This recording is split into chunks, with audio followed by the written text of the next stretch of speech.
En direct de chez vous, Jean-Michel Lamazerolle, RCF Charente.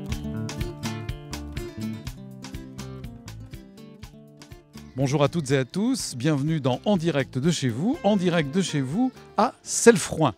Alors Cellefroint, pourquoi sommes-nous là? Pourquoi sommes-nous devant cette magnifique église de Cellefroint?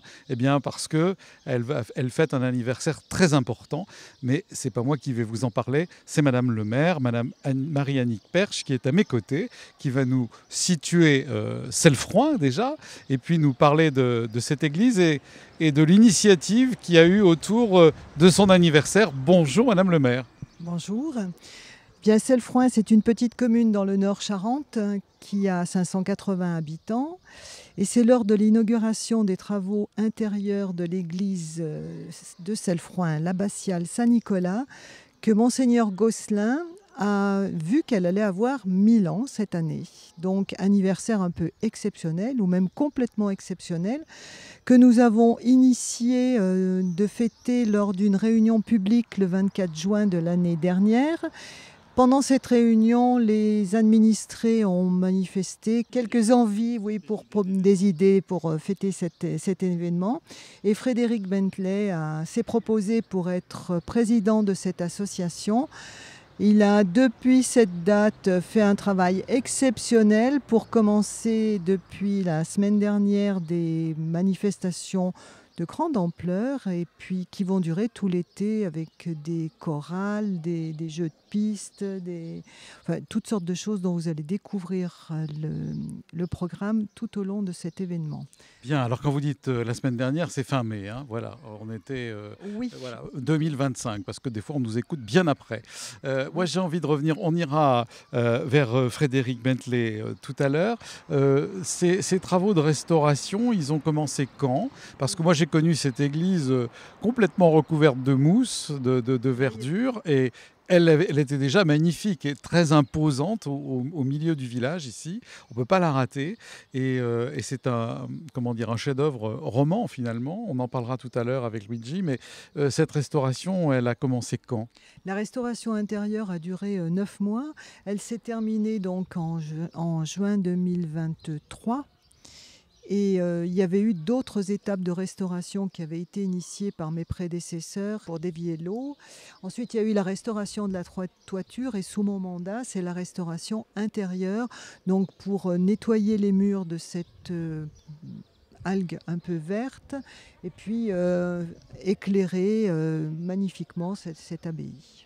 Merci beaucoup. Merci de nous avoir partagé cette démarche à la fois d'édile de Cellefroint et puis qui dit qu'est-ce qu'on va pouvoir faire, et tout le monde s'y est mis, et donc M.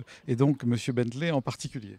Quand on dit que tout le monde s'y est mis, notamment Frédéric Bentley est aidé par Patrick Bourgoin et Marie-Pierre Bentley, qui ont fait un travail vraiment exceptionnel de préparation, de publication, un travail exceptionnel que je salue ici présentement. Bien, merci beaucoup. Et c'est dit. Alors, je vais quand même demander à Frédéric, avant qu'on ne parte avec notre prêtre historien, Laurent Morin, qui nous accompagne, avec Frédéric Bentley, qui va nous dire un peu qu'est-ce que c'est ces festivités, puis comment est née cette association, donc entre autres de cette réunion, et qu'est-ce que vous avez mis en place. Bonjour à vous, Frédéric. Et bonjour à tous. Écoutez, voilà, c'était pour à la fois répondre dans un premier temps à un vœu de Madame le maire émis il y a 2 ans, de célébrer ce millénaire. Et comme elle l'a évoqué tout à l'heure, au cours de cette réunion publique, donc des idées ont fleuri, on a pris note et on a ensuite fait un tri de ce qui était faisable, pas faisable, d'essayer d'établir une liste des bénévoles potentiels. Et donc il en est sorti ce programme que nous proposons avec 11 événements autour de l'année, qui a déjà débuté avec l'ouverture au public de l'exposition sur l'art roman dont vous parlerez tout à l'heure, mais aussi une première soirée avec une chorale avec des chants médiévaux. Et la suite de ça, donc, on a prévu de nouveau plusieurs chorales au cours de l'année, une escape game sur une histoire autour du secret des Templiers dans le village de Cellefroint, mais aussi un marché artisanal où on a déjà 40 exposantes prévues pour le mois d'août. Enfin voilà. Donc les gens intéressés peuvent retrouver le programme complet sur notre page Facebook Cellefroint Millénaire je pense qu'ils n'auront pas de difficulté à retrouver ce programme. Et puis on a une date importante, c'est le 31 août, le dimanche où Monseigneur Gosselin va nous honorer de sa présence pour la messe dite du millénaire. Et à la suite de quoi nous proposerons aux personnes de participer à un repas partagé et au cours duquel, comme je vous l'évoquais tout à l'heure, le partage du gâteau qu'on a dénommé le gâteau du millénaire, partagé par tous. Je pense que ça sera un bon moment de partage. Avec les frères de Saint-Augustin.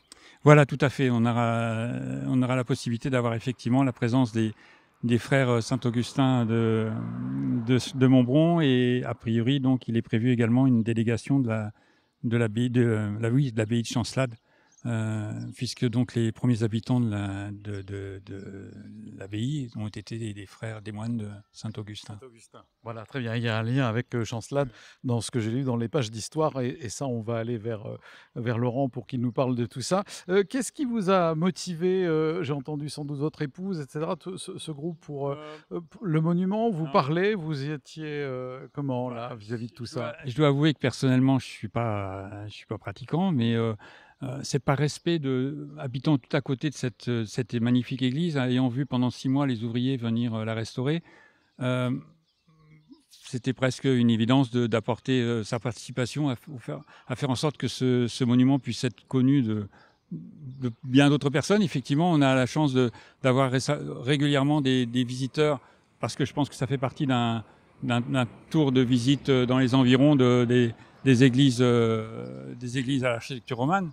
Mais on espère qu'à travers ces différents événements de l'année, on va encore avoir plus de participation, et en particulier avec l'exposition, où on a fait l'effort de pouvoir faire une traduction en anglais, sachant que dans la région, on a une forte population britannique présente parmi nous.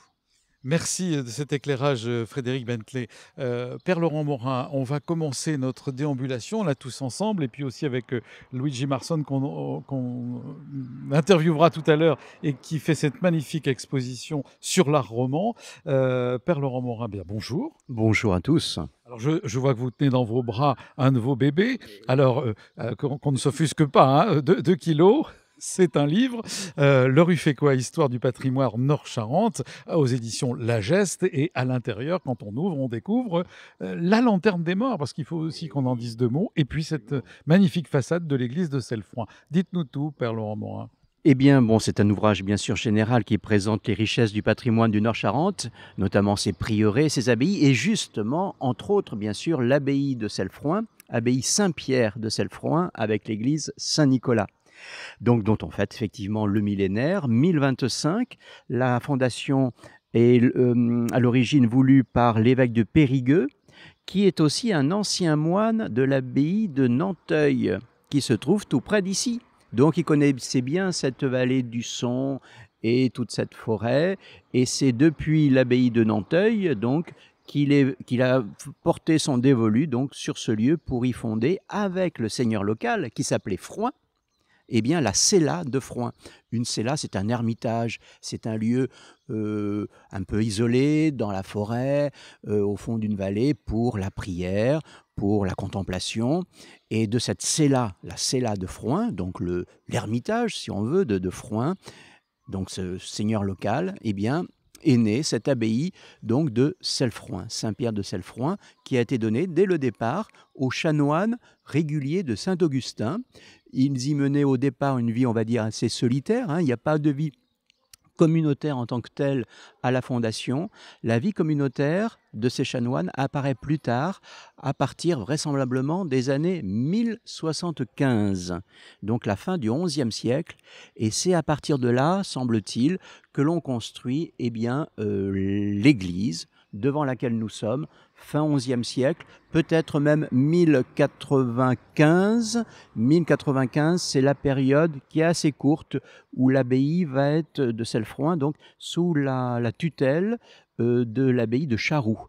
Ça durera peu de temps, hein, une vingtaine d'années, peut-être suffisamment pour la construction du monument dans ses grandes lignes tel qu'on le voit aujourd'hui. C'est l'art roman dans son caractère, on va dire, assez primitif. C'est pas l'art roman du milieu du XIIe siècle avec les différents niveaux d'arcature superposés. Ici, ce qui est caractéristique, eh bien, c'est cette structure est relativement élancée, hein, avec les arcades, bien sûr, ça c'est le roman, mais encore de façon assez sobre, sans la statuaire qui va se développer plus tard au milieu du XIIe siècle. Alors après, on a un porche qui a été refait plus tardivement, qui n'est pas le porche d'origine. On va faire le tour de l'église. Alors, elle est massive, on le sent même à l'intérieur, on verra tout à l'heure, mais vis-à-vis de l'extérieur. Et où étaient les bâtiments conventuels? Eh bien, ils étaient, on va les apercevoir, enfin, on va les deviner puisqu'ils sont démolis, mais de l'autre côté, côté donc sud, hein, des bâtiments de l'église, les bâtiments conventuels. Ici, nous étions dans l'enclos de l'abbaye, hein, donc dans la partie réservée aux chanoines. Au départ, c'était vraiment des prêtres séculiers qui se retrouvaient pour les offices, pour la prière commune, mais qui n'avaient pas de vie communautaire. Après, ça va évoluer en vie communautaire, mais il n'y avait pas la clôture, comme chez les bénédictins, où là, on ne devait pas sortir, tout était centré sur la vie interne de l'abbaye. Ce n'est pas le cas chez les chanoines, qui, eux, sortent pour la vie pastorale des paroisses aux alentours. Et d'ailleurs, cette église était à la fois l'église de leur communauté et l'église de la paroisse. D'où d'ailleurs le titulaire Saint-Nicolas pour la paroisse et Saint-Pierre pour la communauté. Alors, ils ont été très brièvement bénédictins et ça leur a pas vraiment plu et ils sont voilà. Redevenus... Exactement. Lorsqu'ils étaient sous la tutelle de Charroux, il y a eu une époque où ils ont été bénédictins. Mais il faut bien s'imaginer que ce n'était pas la seule abbaye de Charente à vivre ce schéma-là. Plusieurs abbayes hésitaient et changeaient de règles en fonction en fait des circonstances, peut-être aussi des abbayes tutélaires les plus protectrices, les plus avantageuses dans une protection.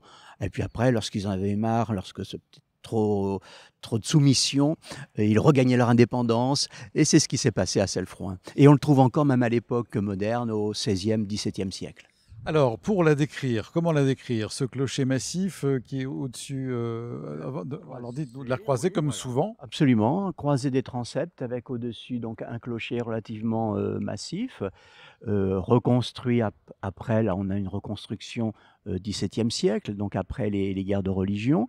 Mais on a la structure, ce qui est intéressant, c'est que l'on a gardé la structure médiévale, la structure romane, avec l'abside centrale, hein, qui est bien sûr en arc de cercle, et on a les deux absidioles, donc au nord et au sud, qui font donc un ensemble de chevet à l'est du monument, relativement développé et agréable avec ce jeu donc de courbes, de lignes droites. Même chose pour les fenêtres qui éclairent donc ce sanctuaire, avec les arcades en plein cintre, mais aussi les piliers, un peu comme sur la façade, qui viennent régulièrement rythmer la verticalité de l'ensemble. Donc, ligne courbe, ligne droite verticale, c'est l'harmonie, bien sûr, de ces absides romanes, ici, donc, à Cellefrouin. Alors moi je pensais on va aller maintenant à l'intérieur, je ne sais pas si on fait le tour par la route, oui on peut. Alors quand on passe sur la route, est-ce que c'était là où étaient les bâtiments conventuels finalement? C'est ça que vous nous disiez, Père Laurent Morin. On a un magnifique agneau qui représente le Christ à l'extérieur, au-dessus du vitrail qui donne dans le chœur. Sur la fenêtre axiale, donc on est vraiment dans l'axe même de l'église. Et l'agneau mystique, c'est l'agneau symbolique qui représente le Christ, qu'on a dans l'Apocalypse de Saint Jean, bien sûr, et qui est relativement fréquent en Charente. On peut penser par exemple à l'agneau mystique qui est sur le porche de l'église priorale de Lichères, Saint-Denis de Lichères, pas très loin d'ici, ou même à Mouton, on a également ce genre d'agneau, c'est logique. Il y a aussi les deux oculis à Mouton aussi qu'on verra à l'intérieur. Et il faut vraiment faire le tour de cette église parce qu'elle est magnifique aussi de l'extérieur. Et si vous avez le bonheur de gravir la petite colline qui monte jusqu'au château, puis à la Lanterne des Morts au cimetière. Vous aurez une vue plongeante sur le village et sur l'abbaye. Et c'est vraiment un moment de bonheur de voir ce paysage-là. Oui, c'est un village voilà, dans cette vallée qui est tout à fait, qui a plein de charme. Alors là, voilà, c'est là où on voit justement les vieilles maisons qui sont reconstruites sur l'emplacement des bâtiments conventuels. Il y avait un accès que l'on voit bien d'ailleurs à l'intérieur avec une grande ogive qui donnait donc dans ce qui était, alors évidemment aujourd'hui il faut avoir beaucoup d'imagination parce que cet espace est traversé par la route départementale. Voilà, on retrouve ici les grandes ouvertures qui donnaient dans ce qui devait être donc l'entrée donc des bâtiments conventuels. Et au-dessous, juste au-dessous, eh bien, il y a la sorte de fontaine qui marque l'origine de cette abbaye, puisqu'elle est bien sûr construite sur un point d'eau, sur une fontaine qui a été, on va dire, la source même du rayonnement de l'abbaye de Cellefrouin. Bien, alors on va rentrer dans l'abbaye. Vous nous en direz deux mots, mais là j'ai envie de passer la parole à Monsieur Luigi Marson, est médiéviste italien d'origine, mais il va nous dire tout ça. Tout autour de l'église, il y a votre exposition. Bonjour à vous. Bonjour à tous, bonjour à toutes et à tous. Excusez-moi pour mes français, je suis italien et pour nous italiens, les expressions phonétiques françaises sont très difficiles, mais voilà. Je trouve que vous en tirez très bien. Alors, vous travaillez beaucoup en Italie. Vous m'avez dit 60% pour votre travail, 40% pour votre passion, qui est l'art médiéval. Et vous avez toujours aimé venir en France parce que vous avez petit à petit découvert cet art médiéval qui, à la différence du baroque et de tout ce qui peut être Renaissance, vous a beaucoup parlé également. Et un jour, vous allez, si je puis dire, atterri ici, car vous avez, je fais court, hein, mais vous avez acheté un bien, c'est incroyable, ici à Cellefrouin. Oui, il est vrai. J'ai fait cette exposition il y a 12 ans pour la commune de Feltre, une ville très ancienne dans le nord d'Italie. Dans la commune de Feltre, on avait organisé un festival sur les pèlerinages et il m'a dit de faire une exposition sur l'iconographie et pour tous, je faisais l'iconographie de l'art roman sur la Via Turonense. C'est le chemin qui détourne le lieu où il y a la tombe, le sépulcre de Saint-Martin, patron de France, jusqu'à Bordeaux. À Ostabat, les trois chemins français se réunissent. Et alors, j'ai fait cette exposition, mais j'ai pris quelques sujets typiques de l'art roman et j'ai expliqué les significations symboliques, mais aussi la théologie qui se trouve derrière de l'expression artistique. Bien, merci beaucoup Luigi de votre présence, de cette très belle exposition qui est magnifique, qui donne un lustre en plus à cette église qui a été magnifiquement restaurée de couleur un peu beige, qui unifie avec des lustres modernes, très modernes, et qui, moi qui l'ai connue effectivement, comme je disais à Madame le maire tout à l'heure, avec de la verdure à cause de cette algue, d'humidité, et bien là, elle a une nouvelle jeunesse, entre guillemets. Donc merci à vous Luigi. Maintenant, je vais rejoindre le Père Morin, tout en déambulant dans la nef de cette église, qui, j'allais dire, si on regarde, il y a un pilier où on a creusé pour montrer la hauteur initiale de l'église. C'est-à-dire qu'on se trouve beaucoup plus près des chapiteaux qui sont sculptés et qui sont magnifiques, mais à l'époque, le sol était plus bas. Et oui, et ça me fait penser, on parlait tout à l'heure du prieuré de Lichères qui est pas très loin d'ici, et c'est la même chose, on a d'ailleurs on a excavé les bases d'un pilier roman dans cette autre église, et on est à peu près à 1,50 m au-dessous du sol actuel. Donc là, c'est le sol, on va dire, XVIIe siècle, mais il faut s'imaginer le sol du XIIe, 1,5 m en dessous. D'ailleurs, 1,5 m, c'est à peu près le dénivelé qu'il y a à l'extérieur de l'église lorsqu'on fait le tour de cette abbatiale. Alors, je voulais vous dire tout à l'heure, quand on déambulait à l'extérieur, que je pensais autrefois que cette église était cistercienne, tellement elle est dans une grande simplicité, une grande sobriété. Dites-nous là, Père Morin, où nous nous trouvons, avant que je n'aille interviewer quelqu'un qui a fait un travail considérable pour faire vivre cette église, qui est maintenant très âgée et qui nous a fait l'amitié d'être là aujourd'hui, et puis aussi de cette main de bénédiction que je vois sur le côté. Alors ici, nous sommes à la fin justement de la nef qui a la particularité ici à Cellefrouin d'avoir des bas-côtés, c'est-à-dire un style assez large, plutôt comme il y a dans le Poitou. En Angoumois, il y en a assez peu.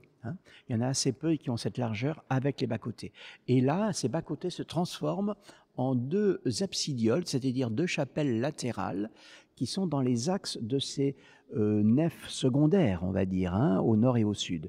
Et la nef centrale, elle, avance. Ici, moi, je trouve que c'est le plus beau point de vue de toute l'église, car on a cette ampleur qui est aussi bien ouverte à gauche qu'à droite et au centre, avec cette très belle voûte en cul-de-four, d'une sobriété exemplaire, mais ça se faisait beaucoup en Charente. Et les Augustins et les Cisterciens, en fait, dans la façon de construire en Charente, étaient assez proches. On peut penser à l'abbaye de Châtres, par exemple, à l'ouest d'Angoulême, ou encore l'abbaye de la Couronne, qui était des Augustins aussi, au sud d'Angoulême. Et on a effectivement quelques très beaux chapiteaux, des grosses corbeilles énormes en haut de ces piliers, donc, qui sont datés de la fin du XIe siècle, un premier roman. Et puis on a effectivement quelques pierres. Alors, de ce côté-là, on a la main de bénédiction. De l'autre côté, on retrouve des animaux.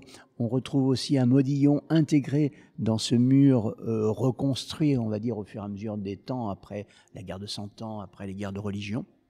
Cette main de bénédiction ne devait pas être là à l'origine. Toujours est-il qu'elle est effectivement très belle. Et puis, on retrouve aussi, regardez ces entrelacs. On a l'impression presque des fois du design moderne en haut de ces... Vagues d'océan. Oui, voilà.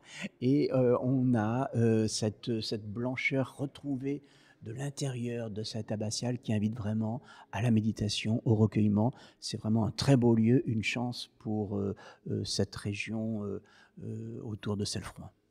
Bien, merci de votre éclairage, Père Laurent Morin.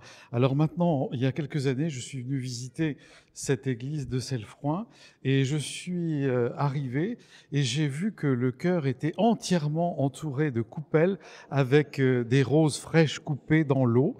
Et j'ai une dame qui m'a très bien accueilli.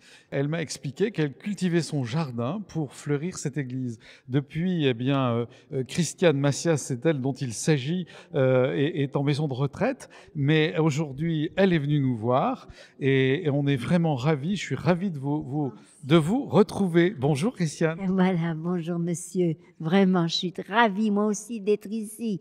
Voilà. Alors, l'histoire pour fleurir cette église, elle a commencé quand pour vous? Elle a commencé, j'avais 40 ans. J'avais 40 ans et c'est maman qui avait dit on va offrir nos fleurs pour la conversion des pécheurs. Voilà le but. Voilà. Et après, j'ai toujours commencé. J'ai toujours après. Mais 32 ans de chaque jour, du 1er janvier au 31 décembre, j'avais des fleurs aussi pour l'hiver. De tout. Et de tout. Jamais j'en achetais. Je l'ai toujours. Vous les faisiez et vous veniez les mettre en place et en même temps, vous faisiez le guide dans l'église. Ah ben oui. Alors là, j'aimais ça. Une folie. C'est une folie. Il faut avoir la folie de Dieu et la passion des fleurs. Bah, ça, c'est magnifique. C'est Sainte Thérèse de Lisieux. Voilà, c'est ça. C'est pour ça que je faisais ça avec vous savez, beaucoup de courage, beaucoup incroyable. Et je me souviens avec, une énergie aussi incroyable. Ah oui, tout à fait, incroyable. J'étais esclave du travail pour faire ça. Ah oui, il fallait.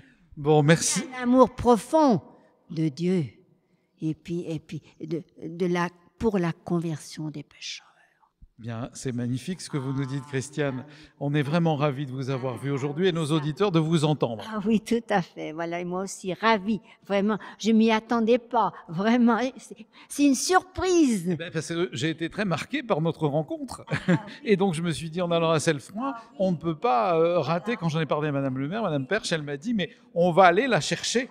Et on est ravis que vous soyez là. Elle a eu bon goût, hein. Certainement. Oh, mais je m'en doutais, mais elle va faire quelque chose, cette dame. Et c'était vrai. Alors, vous voyez, je découvre aujourd'hui. Voilà. Bon, mais tant mieux, tant mieux. Merci à vous, Christiane. Monsieur Frédéric Bentley, il va y avoir plein de festivités. On termine cette émission. Je vois notamment qu'il y a une dame qui a mis en route ce qu'on appelle une petite brocante solidaire et de bon air qui vous fera sans doute un don. Cette dame est basée non loin d'ici, à Vitrac-Saint-Vincent, et elle a envie de faire profiter votre association de quelques dons dus à cette brocante solidaire de bon air. Comment dire, cette église attire, et l'association aussi, pour comme ça qu'il y ait des dons, ou en tout cas un engouement pour s'intéresser à l'histoire et aux événements que vous allez créer ici? Disons qu'on a essayé de faire le nécessaire pour communiquer sur les festivités du millénaire, et en particulier le projet qu'on a d'un florissement pour l'église, en particulier au cours du mois de août-septembre, avec un fleurissement en particulier à base de fleurs séchées, comme ça se faisait à l'époque médiévale, mélangé avec des fleurs fraîches. Et on espère pouvoir au moins fleurir le cœur et voir peut-être davantage, peut-être le fronton. Tout dépendra donc des sommes qu'on aura pu recueillir. Et pour ça, on a mis en place une cagnotte litchi dont les personnes intéressées peuvent retrouver les éléments sur notre page Facebook Cellefroint Millénaire. Et voilà, on récolte petit à petit, les dons s'accumulent, et on espère pouvoir proposer, en tout cas en plus de l'événement de la messe de célébration du millénaire le 31 août, un fleurissement particulier que les visiteurs auront l'occasion de pouvoir découvrir.